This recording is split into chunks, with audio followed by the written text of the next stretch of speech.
All. Let's get some insights in this story now. We speak to media and legal analyst Lionel joins us on the line from the US. Welcome, Lionel. Probably not much of a surprise then that when Donald Trump made these remarks, which did appear to be a slip, a mistake, depending on how you look at it. No surprise, though, the media, they were launched on him. I mean, they're all over him like a pack of wolves. Oh, that's the way it is always. Look, let's go through this, if we can, from step one. He said, quote, last night in Sweden. That was it. Last night in Sweden. They went berserk.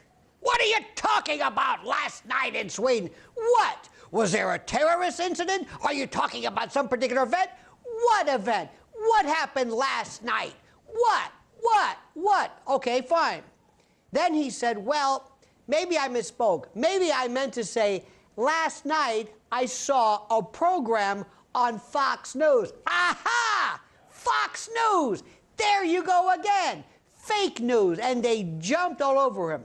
Well, I don't know whether he's Vatic, Pythonic, whether he augured the future, read the entrails of the beast, but lo and behold, what do you know? Right after he says that, there's all kinds of hell breaking out in Sweden. Now, here's the important point. If you're waiting for any of the American mainstream media news sources to go back and apologize, don't hold your breath. You'll asphyxiate before that's over with. Now, you're also asking the question, I hope, has anybody cleared this up in this country? No. Has anybody from the mainstream media who jumped on Donald Trump and screamed and yelled at him for talking about last night in Sweden? No. Well, where's the clarification from the real news to counter the fake news accusation? Nowhere. This is another example of how they jump on him. And it's not even that important a story. I mean, it's an important story, but whether he used last night in Sweden incorrectly or not, it doesn't matter. This is par for the course. This is what we go through every day. Wasn't this always on the cards, Lionel? Because Donald Trump, he was a great kind of emotive speaker, but he's not really the most, I would say, rehearsed. And he does like to go off on tangents. He ad-libs a lot. And wasn't this always on the cards that he was going to say something slightly imprecise and then he was going to be attacked for that? But that's his strength and also his weakness.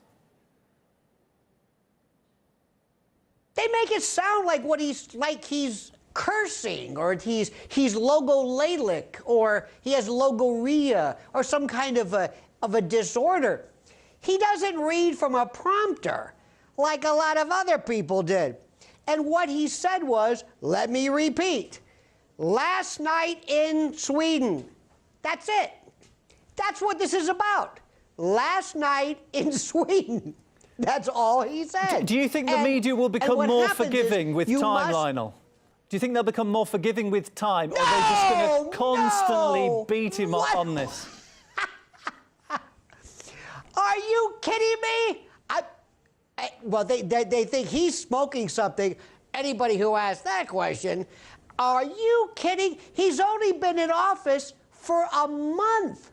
This is going to be, this resistance fatigue is setting in. They're doubling down because the mainstream media are in the fight for their life. This is an existential threat. Don't you understand? Not you, of course, my dear friend, but I mean you collectively, the royal you. Don't you understand that we're laughing at the mainstream media? Donald Trump took the label fake news, which was supposed to be regarding him and his coterie of fake newsers. He flipped it around, and now it applies to them. So they're constantly defending themselves, and what they're doing is they're hanging on everything he does. They're not letting up. You have no idea of how every once reputable news source is going after every persnickety, insignificant, de minimis trait about him, his family, it's gotten, well, it's hit critical mass. But either Donald Trump can foresee the future he's a Swami. He can look to the future. Or what he's saying was maybe true. And all you have to do is do a cursory, perfunctory review of the news as to what's going on in Sweden.